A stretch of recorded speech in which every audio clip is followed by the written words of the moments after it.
Maayong adlaw sa inyong tanan. Domingo na sad no, alas 11 kapin ako nakamata. Pagmata na ako nang gi-change ang beadings namo para maapil magdala sa laundry shop. So syempre medyo gutom-gutom, so kailangan ta magluto. So akong lutoon karon is pansit bihon. So ako nagibutang ang atong pinakakusgan nga kalaha. Ang butangan na natog oil, short tutorial lang. So gibutan na ako ang sibuyas and ato na pa brown gamay.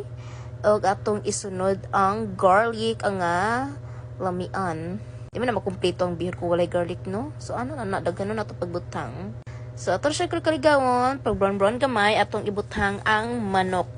Yes, pag guman ako pag biddings people, nag-ato ko sa ubos ka nagpalitog manok para na akong gibaklay gamay. And isunod na to ang beans, kay tsada bigid ang bihon, no? Kung naay makulay ang buhay, then isunod na to ang carrots.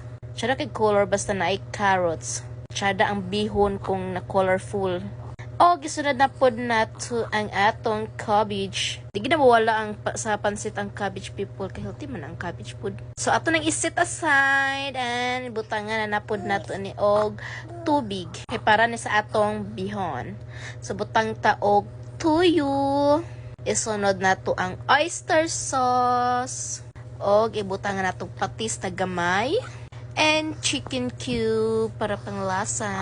And butangan ako gamay sa gamay ra gyud nga asukar og ang paminta.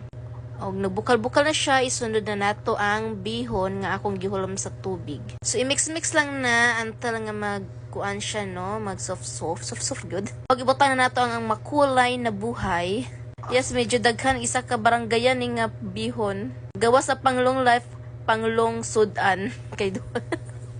So, atong gitsalawan ay lami. Tawta dapat ko nakabihon people, oy.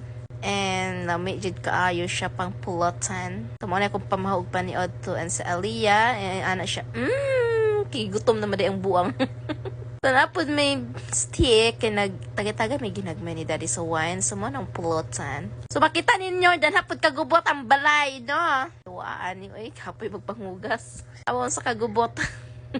So, mao na nang itsura, nakapang map, nakapang hipos, nakapang hugas og plato. So, enta na, lami ka sa feeling basta ang kusina bitaw kay hapsayaw kay tanan. So, yun kay tanawon pag hango ako ambot dani nga trabaho ay. Mo nang inas dali nga deserve nako. So, deserve oy, tay deserve matulog og balik sa amok. Bye. Mo na to way karo.